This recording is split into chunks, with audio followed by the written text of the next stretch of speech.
नमस्कार, मुंसिफ जौहर में आपका स्वागत है। मैं हूं आपके साथ अब्दुल रहीम। आगे बढ़ने से पहले एक नजर हेडलाइंस पर। सीएम सोरेन ने रांची में भाकपा नेता डी राजा से की मुलाकात। विपक्षी एकता को मजबूत करने में जुटी सीपीआई, कहा मिलकर भाजपा को हराएंगे।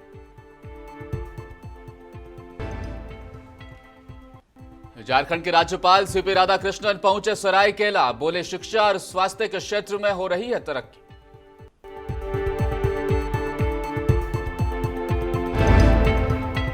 और भागलपुर में करोड़ों का कटाव रोधी कार्य, कोसी नदी की भेंट चढ़ा। अब रिस्टोरेशन के काम में जुटे अधिकारी।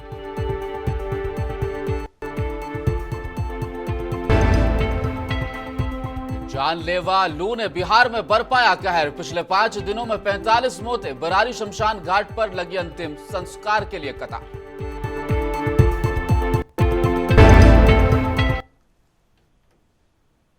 और अब खबरें विस्तार से। भारतीय कम्युनिस्ट पार्टी के महासचिव डी राजा ने कल रांची में झारखंड के मुख्यमंत्री हेमंत सोरेन से मुलाकात की। मिशन 2024 को लेकर हर सियासी दल तैयारी में लगा है।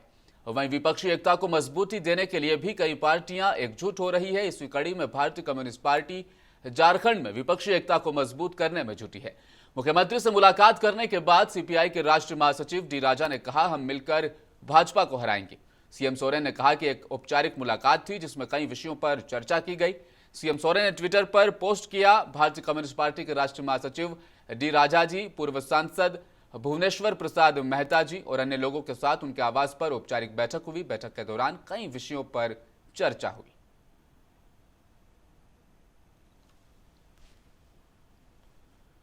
कोडरमा से विधायक नीरा यादव ने मोदी सरकार के 9 साल बेमिसाल के तहत प्रेस कॉन्फ्रेंस के माध्यम से केंद्र सरकार की 9 साल की उपलब्धियां गिनवाई।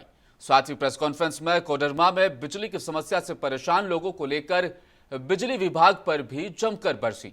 इस दौरान विधायक ने कहा कि केटीपीएस के कारण इस भीषण गर्मी में भी बिजली की आंख मिचौली के कारण कोडरमा का तापमान 2 डिग्री बढ़ गया है। विधायक ने कहा कि लगातार बिजली विभाग का यही हाल रहा तो बिजली की समस्या को लेकर लोगों के साथ सड़क पर उतरकर आंदोलन करना पड़ेगा।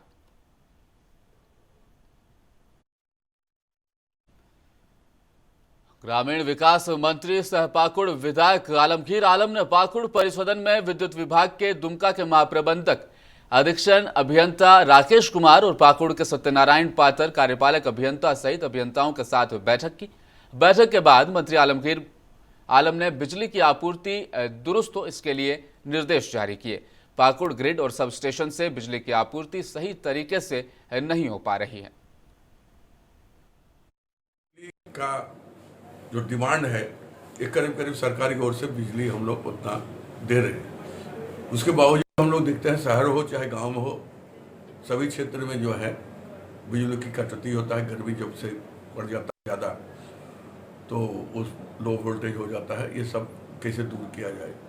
जैसे आप जानते हैं कि ग्रिड बनने के बाद यहाँ एक नहीं कई सब स्टेशन बनाया गया, लेकिन होता है कि ग्रिड से पावर निकलकर पाकुड़ सब स्टेशन में जाता है। सब स्टेशन से ही है चारों तरफ जो है डिस्ट्रीब्यूशन होता है। तो सब स्टेशन बना के कोई औचित्य नहीं है।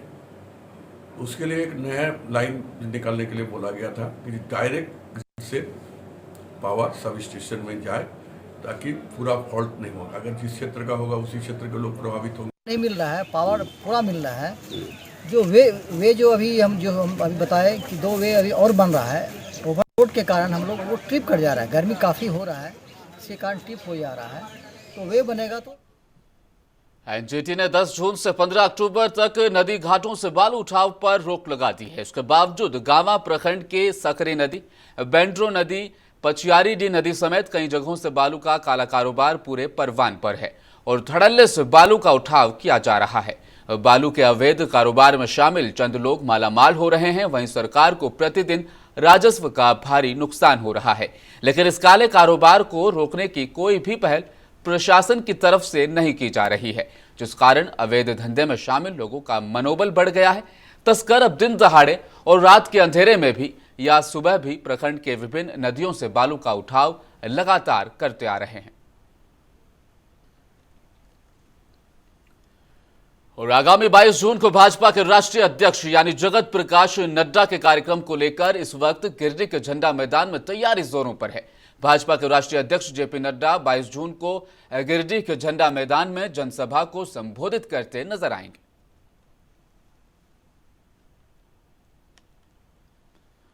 केंद्रीय मंत्री अर्जुन मुंडा ने तमाड़ सारमजडी पथ स्थित पडरानी नदी पर पुलिया निर्माण का शिलान्यास किया। इस मौके पर एक सभा का भी आयोजन किया गया। सभा को संबोधित करते हुए केंद्रीय मंत्री ने कहा कि केंद्र की सरकार बहुत सारी योजनाएं चला रही है जिसका आप लाभ उठा सकें। फिलहाल प्रधानमंत्री आवास योजना सहित अन्य आवास योजनाओं में बालू की किल्लत हो रही है। स्थानीय लोगों द्वारा बालू उठाव किए जाने पर पुलिस प्रशासन द्वारा मुकदमा दर्ज करवाया जा रहा है। आपको लाभ भी मिलेगा, लंबे दिनों तक चलेगा भी। जर्जर होने के कारण डर भी लगे रहता था क्योंकि उसकी एक आयु होती है, तो इसका समाधान हो रहा है। हम सब गांव में रहते हैं। गांव में हर परिवार 2-3 चीजों के बारे में हमेशा चिंता करता है, चिंतित रहता है, आशा भी रखता है और कोशिश भी करता है। चिरकुंडा बिजली विभाग के उदासीन रवैये से स्थानीय उपभोक्ता काफी परेशान हैं। दरअसल पिछले अप्रैल माह से उपभोक्ताओं का किसी तरह का ना ही मीटर रीडिंग किया गया और ना ही बिजली बिल उन्हें थमाया गया है। इसको लेकर लोगों का गुस्सा अब 7वें आसमान पर दिखा। आज उपभोक्ता बिजली दफ्तर पहुंचे और वहां पर जमकर हंगामा किया। उपभोक्ताओं का कहना था कि बिजली विभाग अपनी लचर व्यवस्था के चलते आम लोगों को परेशान करने का काम कर रही है। इसमें है कि ऊर्जा मित्र लोग को 10 महीना से पेमेंट नहीं दिया जा रहा। इसमें 11वां महीना चल गया जो अभी तक पेमेंट नहीं मिल रहा है। पेमेंट नहीं मिलेगा तो ये लोग काम कैसे करेंगे? इसलिए नहीं जा रहा। लोग को भी तो परिवार है, पेमेंट नहीं कैसे चलेगा? हाँ, पेमेंट का भुगतान नहीं होने के कारण ही जो कि बिलिंग थोड़ा लापरवाही हो गया है। नहीं तो पहले तो हर महीने में बिलिंग कर ही देते थे। 3-4 महीने से नहीं, मतलब उसके पहले पेमेंट 10-11 महीना से ही नहीं हो रहा है। लेकिन बार बार पेमेंट के लिए बोला जा रहा था, तो हर महीने आश्वासन दिया जा रहा था कि पेमेंट दे दिया जाएगा, दे दिया जाएगा। इस महीने दे दिया जाएगा, अगले महीने दे दिया जाएगा। झारखंड के राज्यपाल सीपी राधाकृष्णन आज सरायकेला दौरे पर पहुंचे, जहां डीसी और एसपी ने उनका स्वागत किया। वो यहां पर स्कूली बच्चों से मुलाकात करते नजर आए। इसके साथ ही ग्रामीणों के साथ संवाद भी किया। इस कार्यक्रम के बाद राज्यपाल ओल्ड एज होम में प्रस्तावित कार्यक्रम में भी शामिल होने पहुंचे। इसके बाद संजय ग्राम स्थित जनजातीय आवासीय विद्यालय में राज्यपाल स्कूली छात्र छात्राओं के साथ संवाद कार्यक्रम में शामिल हुए। यहां राज्यपाल ने जनजातीय आवासीय विद्यालय के छात्रों के साथ मिलकर पौधारोपण भी किया। इस मौके पर स्थानीय लोगों की जन समस्याओं से भी राज्यपाल खुद अवगत हुए। To know the people's status of living, standard of living at their place itself. By traveling by car all the way, I am able to understand the economical development activity of each and every district. And one thing is sure that the enthusiasm of the people is so good. Step by step, the economical development will root inside the villages, and the small towns and the big cities are developing. The scope for development is very high, that I hope in the next 5 years there will be tremendous development. Jharkhand के दुमका जिला शिकारीपाड़ा प्रखंड के उत्क्रमित मध्य विद्यालय आस्ताकांदर के सहायक अध्यापक चुंडा सोरेन विगत 1 वर्ष से कैंसर से पीड़ित थे। आज सुबह उनका देहांत हुआ है। चुंडा सोरेन अपने पीछे 37 वर्षीय पत्नी विमला हांसदा, शीला सोरेन एक पुत्री और रीना सोरेन एक बेटी और पुत्र विक्रम सोरेन को छोड़ गए हैं। एकीकृत सहायक अध्यापक संघर्ष मोर्चा के जिला अध्यक्ष मोहम्मद अब्दुल रकीब के अनुसार चुंडा सोरेन 1 साल से मुंह के कैंसर से पीड़ित थे। आर्थिक तंगी के कारण सही ढंग से वो अपना इलाज नहीं करा पाए, जिसके कारण उन्होंने अपने एक साथी को खो दिया है। ये सूचित करना पड़ रहा है कि हमारे एक सहायक अध्यापक जो आस्ताकांदर में सहायक अध्यापक के पद पर कार्यरत थे, चुंडा सोरेन, उनका जो है बीमारी से निधन हो गया और पिछले 1 वर्ष से ये बीमार चल रहे थे। हम लोगों ने इनकी मदद भी की थी आर्थिक रूप से, परंतु इलाज के अभाव में जो है इनका मौत हुआ है। और ये बड़ा सुन के हम लोगों को दुख लगता है, एक सरकारी सेवा में रहते हुए इलाज के अभाव में मौत हो जाना आर्थिक कमी से ये बहुत ही बुरा लगता है। सरकार को इस पर जो है ध्यान देना चाहिए कि सरकारी सेवा में है, सरकारी सेवा दे रहे हैं, बच्चों को पढ़ा रहे थे और इलाज के अभाव में इसका मौत हो जाना, तो इस तरह के असाध्य रोग जो होता है इसमें सरकार को ध्यान देना चाहिए। और अब खबरें बिहार से। बिहार के भागलपुर में करोड़ों के पुल के गंगा में जल समाधि लेने के बाद अब करोड़ों का कटाव रोधी कार्य तेजी से कोसी नदी की भेंट चढ़ता जा रहा है। जिले के नवगछिया अनुमंडल के जहांगीरपुर बेसी में नदी से लगातार कटाव हो रहा है। पिछले साल सैकड़ों घर कटकर कोसी में विलीन हो गए। उसके बाद लोगों के घर और जमीन न कटे, इसके लिए 3 करोड़ 40 लाख की लागत से कटाव रोधी कार्य किया गया। जियो बैग को कोसी किनारे बांधा गया, लेकिन अब यह कार्य भी कोसी नदी की भेंट चढ़ता जा रहा है। एक तरफ जहां जियो बैग के बहने के बाद वहां फिर रिस्टोरेशन का कार्य किया जा रहा है, वहीं दूसरी तरफ जियो बैग नदी में समाते जा रहे हैं। कई जगह बोरियां नदी में समाने के कगार पर भी हैं।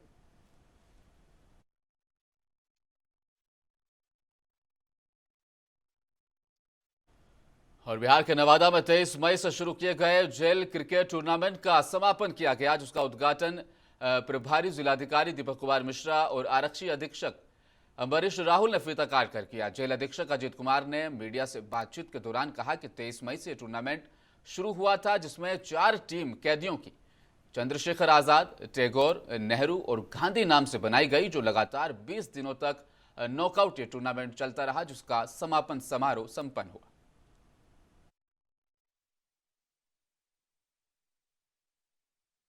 जेल प्रशासन द्वारा जेल के अंदर पिछले कई दिनों से क्रिकेट टूर्नामेंट का आयोजन किया जा रहा था। आज उसका फाइनल खेला जा रहा है। इससे जो यहाँ पर कैदी हैं उन लोगों में उत्साह का माहौल है और रिफॉर्मेटिव जस्टिस की तरफ भी आगे बढ़ेंगे इस वातावरण में। इसके लिए मैं जेल प्रशासन को बहुत धन्यवाद देता हूँ कि इस टाइप के कार्यक्रम करा रहे हैं। आगे भी ऐसे। ब्रेक के बाद फिर से एक बार आपका स्वागत है। अंतर्राष्ट्रीय योग दिवस के उपलक्ष्य पर विशिष्ट योग फाउंडेशन सनातन दिव्य योग समागम के तहत 21 जून को योग पर आधारित कार्यक्रम करने जा रही हैं, जिसमें मुख्य अतिथि और उद्घाटनकर्ता के रूप में पूर्व उद्योग मंत्री सह भारतीय जनता पार्टी के राष्ट्रीय प्रवक्ता शाहनवाज हुसैन शामिल होंगे। विश्व योग दिवस पर भागलपुर के सेंटर्स कंपाउंड में होने वाले इस आयोजन को लेकर आज विशिष्ट योग फाउंडेशन ने शहर में पदयात्रा भी निकाली।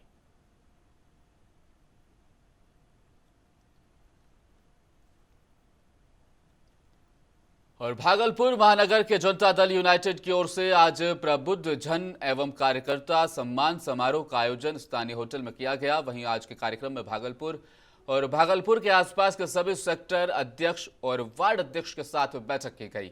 इस बैठक की अध्यक्षता भागलपुर महानगर जिला अध्यक्ष राजदीप राजा की अध्यक्षता में हुई। इस बैठक का मुख्य उद्देश्य था आगामी 2024 के लोकसभा चुनाव में केंद्र की सरकार को सत्ता से उखाड़ कर फेंकना।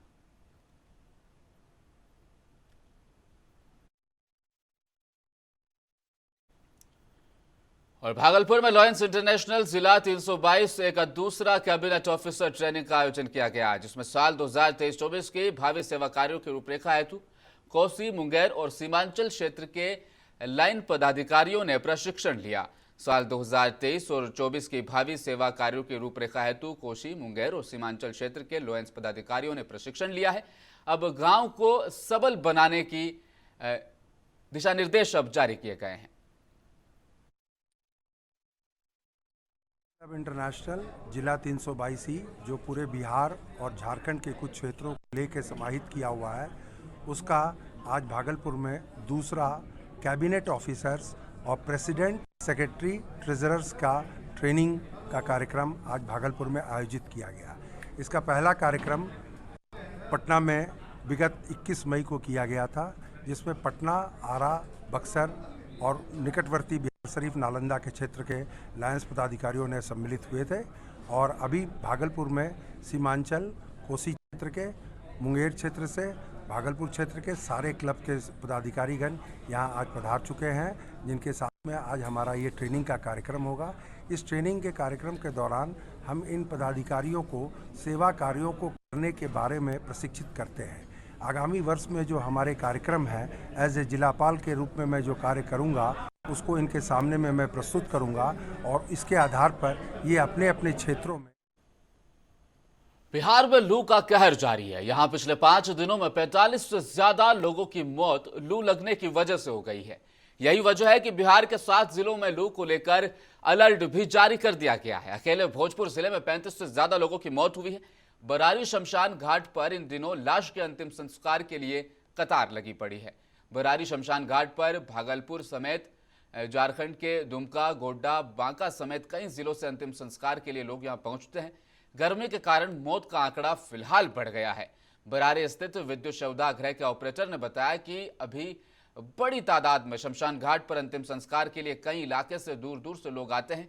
इस बीच बिहार के सीवान में लू लगने से बिहार पुलिस के एक दरोगा की भी मौत हो गई। 18 जून की रात यहां हीटवेव से पीटीसी दरोगा की मौत हुई है।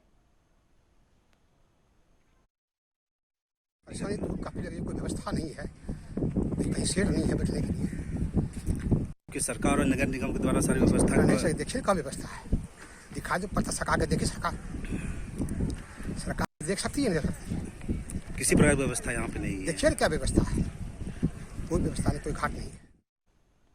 फिलहाल तो भीषण गर्मी से पूरे बिहार में तंगी का माहौल है। जनजीवन प्रभावित है। 4 साल बाद हीटवेव का जानलेवा और खौफनाक दौर अब फिर से शुरू हो गया।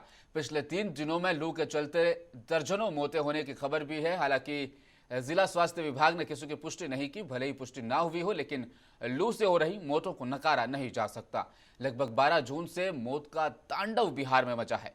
एक सप्ताह पहले अस्पताल में मरीजों की संख्या ना के बराबर थी, लेकिन अब अगर अस्पताल में आप जाएंगे तो मरीजों के लिए समुचित बेड की व्यवस्था भी कम पड़ रही है।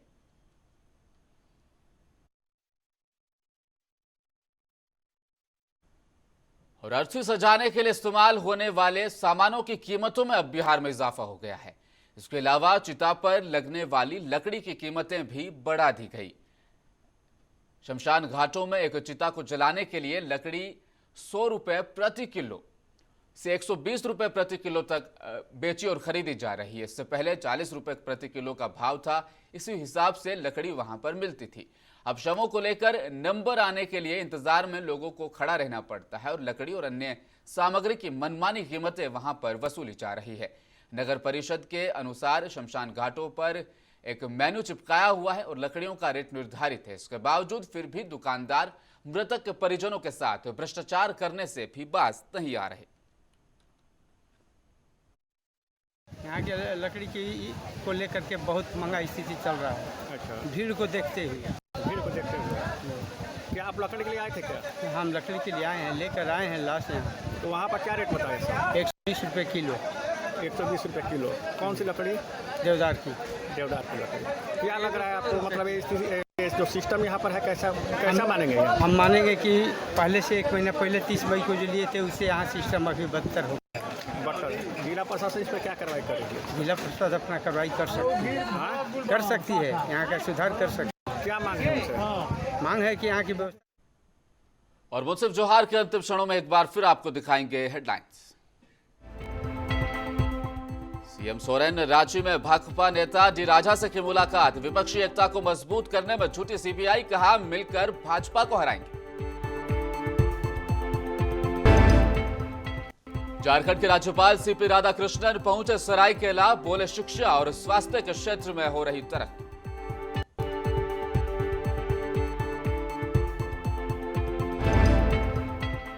भागलपुर में करोड़ों का कटाव रोधी कार्य कोसी नदी की भेंट चढ़ा। अब रिस्टोरेशन के काम में जुटे हैं अधिकारी।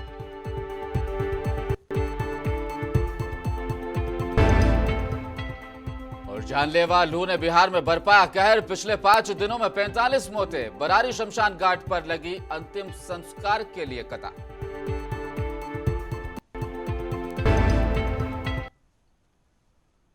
और मुंसिफ जोहार में फिलहाल इतना ही। आप देखते रहिए मुंसिफ टीवी न्यूज। नमस्कार।